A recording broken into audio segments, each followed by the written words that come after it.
औरंगाबाद जिले के चर्चित सुजीत मेहता हत्याकांड में हत्या के दौरान सुजीत मेहता के साथ बाइक पर सवार चंदन द्वारा हत्या का राज खोले जाने से जिले में सनसनी फैल गई है।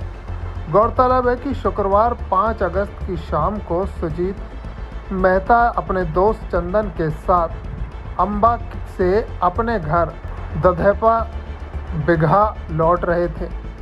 इस दौरान हथियारबंद अपराधियों ने बतरे नदी के पुल पर पीठ पीछे गोली मारकर उसकी हत्या कर दी थी। इस दौरान चंदन को भी गोली लगी थी। उसे गंभीर अवस्था में अस्पताल भेज दिया गया था। घटना के बाद उसे इसी अनुसंधान के लिए पुलिस को भी चंदन के बयान की ज़रूरत थी। चंदन ने मीडिया के सामने पूरा घटनाक्रम बताया। वह अपने घर से 5 अगस्त को शुक्रवार को निकला तो रास्ते में सुजीत मेहता का घर पड़ता है। सुजीत मेहता रास्ते में ही उनसे मुलाकात होती है। इसके बाद बातचीत के दौरान सुजीत मेहता ने बताते हैं कि उन्हें उनकी पत्नी को मार्केट जाना है। चंदन ने बताया कि मैं अंबा धर्म कांटे के पास रहूँगा, आप वहीं आइएगा। इसके बाद मोबाइल दुकान से मोबाइल ख़रीदने जाते हैं वे, और मोबाइल ख़रीदने के बाद फाइनेंस की प्रक्रिया को थोड़ा समय लग रहा था तो हम लोग वहां से चले गए। इसके बाद नाले पर बाइक से मैं और सुजीत मेहता आगे आए, जबकि उनकी पत्नी और उनका साला पीछे थे। लेकिन जैसे ही बतरा नदी के पुल पर पहुंचे तो अचानक गोली चलने की आवाज़ आई। तो मैंने सुजीत मेहता से कहने लगा कि गोली चल रही है। इतने में मैंने बाइक को पीछे मुड़ के देखा तो सुजीत मेहता को गोली लगी हुई है और वह बाइक से नीचे गिर पड़े। इसी दौरान मुझे भी पीठ और पैर पर गोली लगी, जिसके बाद मेरी बाइक अनियंत्रित होकर पुल के ऊपर से नदी में गिर गई। मीडिया के सवाल पर जिला प्रशासन से बयान देते हुए बताया है कि चंदन ने बताया इस घटनाक्रम में काफ़ी ज़्यादा भयभीत था और अपराधी इतना दबंग है कि वह मुझे कभी भी मार सकता है, इसलिए मैं बचते बचाते चल रहा हूँ, क्योंकि मेरे ऊपर परिवार की जिम्मेदारी है। अगर ज़रूरत पड़ी तो मैं ज़िला प्रशासन कोर्ट के सामने आकर बयान दे सकता हूँ। मीडिया को दिए गए बयान के बाद प्रशासनिक अधिकारियों की कार्रवाई पर सबकी निगाहें टिकी हुई हैं। उस दिन हम 12 बजे के करीब घर से निकले थे। हमको बाज़ार में कुछ काम था तो हम जा रहे थे मार्केट। तो रास्ते में भैया का घर मिलता है, सुजीत भैया का, जो रास्ते में ही मिले अपने घर के पास। तो वो बोले कि कहाँ जा रहे हैं, तो हम बोले कि जा रहे हैं मार्केट। तो बोले कि हमको भी चलना है और मैडम को भी जाना है बाज़ार। तो हम बोले कि आइए हम धर्म कांटा पर रहेंगे अम्बा। तो वो फिर आए, हम वहाँ पे बैठे रह गए करीब 2 घंटे के आसपास, 2-3 घंटा वहाँ बैठे रह गए। बहुत देर के बाद हुआ है तो फिर आए तो बोले कि चलो बाज़ार। तो हम बोले कि साथ में हम गए बाज़ार।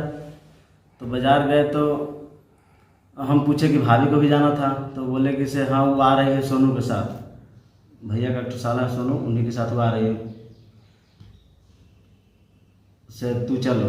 तो हम और भैया बाज़ार गए। फिर तो बाज़ार गए तो उसके बाद मोबाइल में भैया को कवर लगवाना था।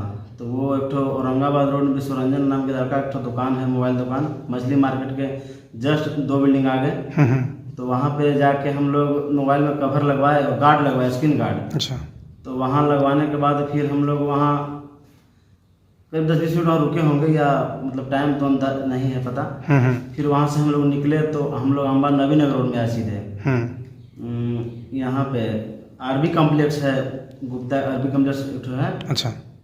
साईं मोबाइल नाम करके मोबाइल दुकान है नवीन नगर रोड में। तो भैया को मोबाइल लेना था, नया फाइनेंस कराना था।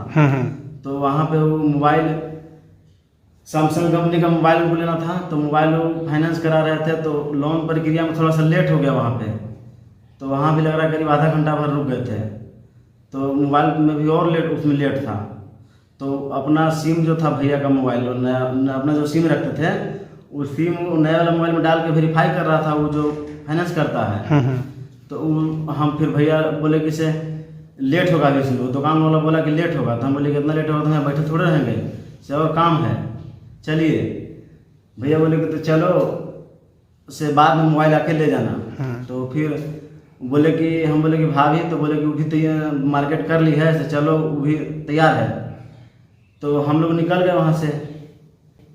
तो निकले तो फिर नाला पर जब आए तो हम लोग आगे बढ़ गए, भाभी पीछे रह गई। भाभी और सोनू जो थे, अच्छा, जो मार्केट कर रहे थे, पीछे रह गई और हम लोग आगे निकल गए।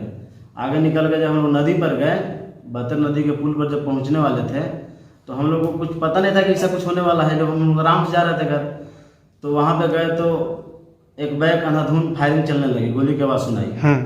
तो गोली की आवाज़ सुनाई तो भैया के देखे कि तरमलाए लगे पीछे। तो भैया झुक गए पीछे। तो झुके तो हम देखे कि पीठ में जब हाथ लगा हमरो ब्लड।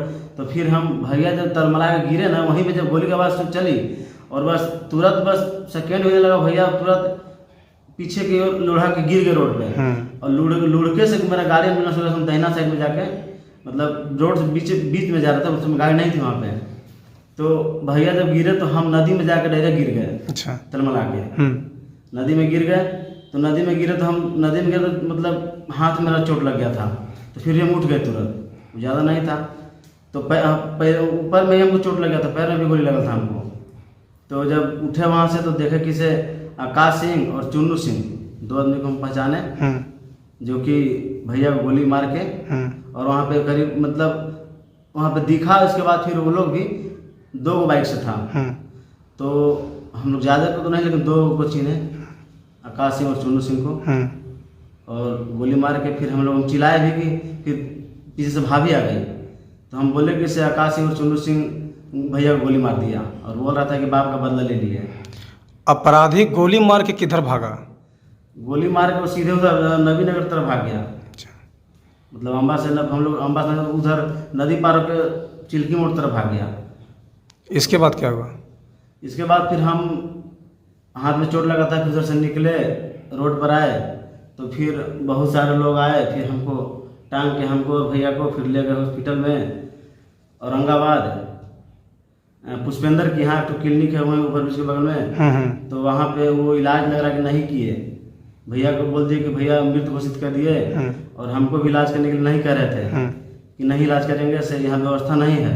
तो फिर हमारे घर वाले हमको पटना लेकर चले गए एक निजी हॉस्पिटल में। वहीं पे हम इलाज कराए, और इलाज कराने के बाद फिर हम वहीं 3-4 दिन इलाज कराए, और 3 या 4 दिन बाद फिर हमको छुट्टी मिला तो हम घर आए। जिला प्रशासन से यही कहना चाहते हैं कि हमको जान का खतरा है, हमको सुरक्षा मुहैया कराया जाए, और मेरा इलाज का जो मुआवजा है वो मेरा पूरा किया जाए। और माननीय जिला प्रशासन से मेरा यही अनुरोध है कि दोषियों को जल्द से जल्द पकड़कर सख्त से सख्त सजा दी जाए। सर देखिए, पर बयान की जहाँ तक बात है तो हम हॉस्पिटल में थे, इलाज करा रहे थे, और इस घटना से हम इतना भयभीत थे, इतने डरे हुए हैं कि मेरे पूरे घर का परिवार जो है इतना डरा हुआ है कि हमको मतलब कहीं बोलने का मौका, बोलने तक का भी इजाज़त नहीं दे रहा है। इतना डरा हुआ है कि हम जब पटना इलाज करा रहे थे तो वहाँ अभी तक हमको कोई देखने वाला भी नहीं है, कोई पूछने तक नहीं गया कि हम कैसे इलाज करा रहे हैं और कहाँ से इलाज करा रहे हैं। हमारे घर वाले कर्जा महाजन लेकर, जहाँ से लेकर अभी तक इलाज करा रहे हैं, और हमको जान का बहुत ज़्यादा खतरा है, क्योंकि जो हत्यारा है, जो गोली मारा है, वो इतना दबंग आदमी है कि वो कभी भी कुछ करवा दे सकता है। इसलिए हम अभी तक बयान नहीं दे पाए थे, और जब ज़रूरत पड़ेगी तो हम कोर्ट में जाकर बयान देंगे, उसके लिए कोई दिक्कत नहीं है। और जब तक अभी हम सुरक्षित महसूस नहीं करेंगे तब तक हम लुक छिप कर ही रहेंगे। टाइम 8 बिहार के लिए औरंगाबाद से दीनानाथ की रिपोर्ट।